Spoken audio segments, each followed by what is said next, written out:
I'll tell you. I'll tell you what will cause that.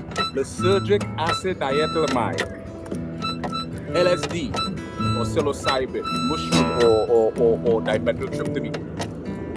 Big term for DMT.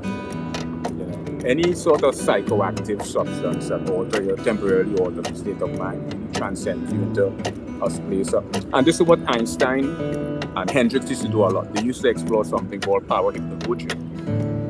Power hypnagogia have two areas. You have hypnopompic and hypnagogic hallucination. Hypnopompic hallucination occurs on the onset of sleep. Hypnagogic occurs on the offset. And what Einstein would do is he would doze off with an object in his hands. And as he's about to fall asleep, the object will drop and he will wake and remember his hallucination.